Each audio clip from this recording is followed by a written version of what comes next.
बिस्मिल्लाहिर्रहमानिर्रहीम अल्हम्दुलिल्लाहि रब्बिल आलमीन वस्सलातु वस्सलामु अला अशरफिल अंबियाइ वल मुरसलीन व अला आलिहि व सहबिहि अजमाइन।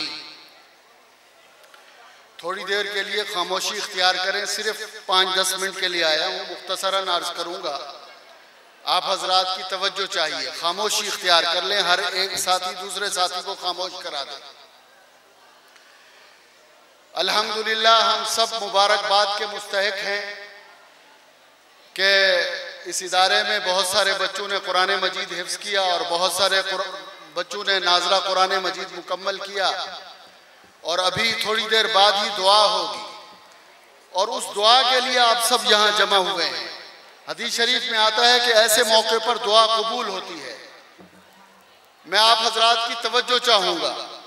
हज़रत मुफ्ती ज़ुबैर साहब बयान फरमा रहे थे तो मेरे ज़हन में एक हदीस आई।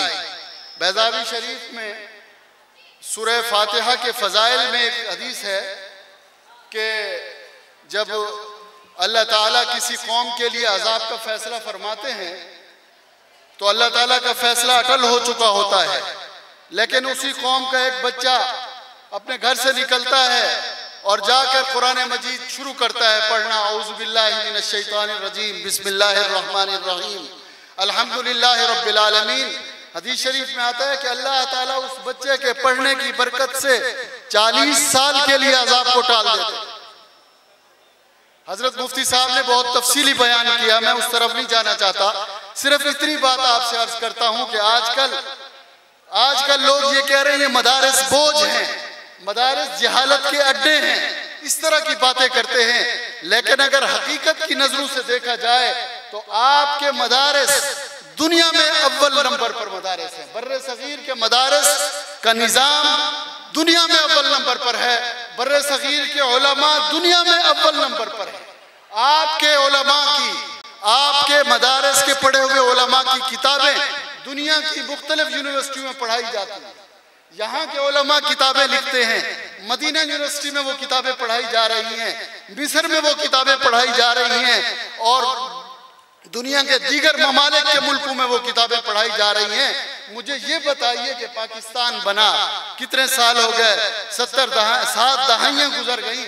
मुझे ये बताओ कि हर एक ने अपनी अपनी जिम्मेदारी उठाई थी कि मैं अपने मुल्क के लिए ये करूँगा, मैं अपने मुल्क के लिए ये करूँगा। एक आलिम दीन भी हिंदुस्तान से पाकिस्तान में आया और उसने भी एक जिम्मेदारी उठाई कि मैं ऐसा करूँगा, कोई बस्ती नहीं छोड़ूंगा जहाँ पर मैं आपको एक हाफिज मुहैया ना करूँ, कोई बस्ती देहात नहीं छोड़ूंगा जहाँ पर मैं आपको आलिम मुहैया ना करूँ, कोई बस्ती देहात नहीं छोड़ूंगा जहाँ पर मैं आपको एक मुफ्ती मुहैया ना करूँ। अल्हम्दुलिल्लाह उन उलमा ने कौम का, उन उलमा ने बैतुल माल का, हुकूमत का 1 रुपया खर्च भी नहीं किया, लेकिन कोई बस्ती ऐसी नहीं है जहाँ हाफिज न मिले। आज रमजान मुबारक आता है, हर एक मिन्नत कर रहा होता है मुझे जगह दे दो, मैं कुरान पाक आपको सुनाऊं। एक वक्त ऐसा था कि कुरान पाक पढ़ने वाला कोई नहीं होता था। लाखों की तादाद में हाफिज बन रहे हैं, आलिम बन रहे हैं, कारी बन रहे हैं और पूरी दुनिया आपके उलमा की तरफ मुतवज्जे है, आपके कुर्रा की तरफ मुतवज्जे है। आप हैरान होंगे, एक बात पर सुनकर हैरान होंगे कि अइम्मा हरमैन भी आपके पाकिस्तानी कुर्रा के शागिर्द। हजरत कारी सिराज अहमद साहब हैं, हमारे खानपुर के हैं, हरम शरीफ में पढ़ाते हैं। शेख सुदैस उनके शागिर्द, शेख शुरैम उनके शागिर्द। ये कितना बड़ा एजाज है आपके पाकिस्तान को, लेकिन उसके बावजूद भी यही कहा जाता है कि ये बोझ, जबकि इन्होंने बैतुल माल का, हुकूमत पाकिस्तान का 1 रुपया भी खर्च नहीं किया और पूरी दुनिया इनकी तरफ मुतवज्जे है, इनके उलमा की तरफ, इनके कुर्रा की तरफ, इनके मुफ्तियों की तरफ। जो मसला उनसे हल नहीं होता उस मसले के लिए भी पाकिस्तान की तरफ रुजू होता है। लेकिन मुझे ये बताइए कि ये मेडिकल यूनिवर्सिटी पर कितना खर्च करते हैं और दीगर यूनिवर्सिटियों पर कितना कुछ खर्च करते हैं। एक गवर्नमेंट जो हाई स्कूल होता है उस पर कितना खर्च होता है, प्राइमरी स्कूल पर कितना खर्च होता है। क्यों इस तरह के लोग पैदा नहीं होते कि दुनिया इनकी तरफ रुजू करे? इनको तो जरा सा तकलीफ होती है, सर का दर्द होता है, ये बाहर मुल्क चले जाते हैं, इनका इलाज भी यहाँ नहीं है। और इनकी जो है ना दीगर ज़रूरियात यहाँ पर नहीं है। उल्टा जो है ना ये उलमाए किराम की खिदमत में आए, उनके मरहून मिन्नत बने, उनको कहें हमारा जो निज़ाम ख़राब हो रहा है उसको आप दुरुस्त करें। उल्टा क्या कहते हैं, आपके मदारस का निज़ाम फरसूदा है, इसको दुरुस्त होना चाहिए। अब ये निज़ाम क्यों ख़राब है, क्यों ख़राब है? माशरत के अंदर बुराइयां क्यों है? रिश्वत का बाजार गर्म क्यों है? सूदखोरी क्यों है? झूठ क्यों है? गीबत क्यों है? धोखा और फराग क्यों है? चोरी और डाकाजनी क्यों है? बदनजरी बेहयाई क्यों है? इसकी वजह क्या है? इसकी वजह की तरफ जाइए मेरे भाइयों। मुख्तसरन अर्ज करूंगा, इंसान दो चीजों से मुरक्कब है। इंसान कितनी चीजों से मुरक्कब है भाई? दो चीजों से मुरक्कब है, जिस्म से और रूह से। अल्लाह ताला ने ये जो जिस्म है, ये जिस्म अल्लाह ताला ने ये सिफली चीज है और रूह उल्वी चीज है। जिस्म का ताल्लुक जमीन से है, रूह का ताल्लुक आसमान से है। अल्लाह ताला ने जिस चीज का ताल्लुक जमीन से था उसकी ग़िज़ा का ताल्लुक भी जमीन से रख दिया, उसकी ताकत का और तवानाई का ताल्लुक भी जमीन से रख दिया, और जिस चीज का ताल्लुक आसमान से था उसकी ग़िज़ा और तवानाई और ताकत का ताल्लुक भी आसमान से रख दिया।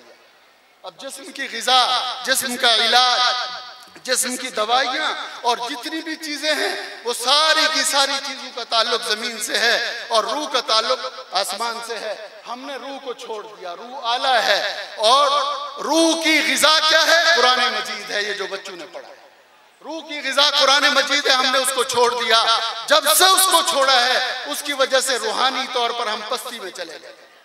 अब हम मदारिस से मोहब्बत करें। हदीस शरीफ में आता है तुम आलिम बनो या मुताल्लिम बनो, और या फिर इन दोनों से मोहब्बत करने वाले बनो, चौथे ना बनो। तो इसलिए आप मदारिस से मोहब्बत करें, उलमा से मोहब्बत करें, और फिर उसके साथ साथ ये है कि आप अपनी औलाद को कुरान नहीं पढ़ा सकते तो नहीं पढ़ा सके तो अपने पोतों को, अपने नवासों को, घर के कोई एक दो फर्द को जरूर कुरान पढ़ाएं। अल्लाह ताला हमें अमल की तौफीक नसीब फरमाए। अब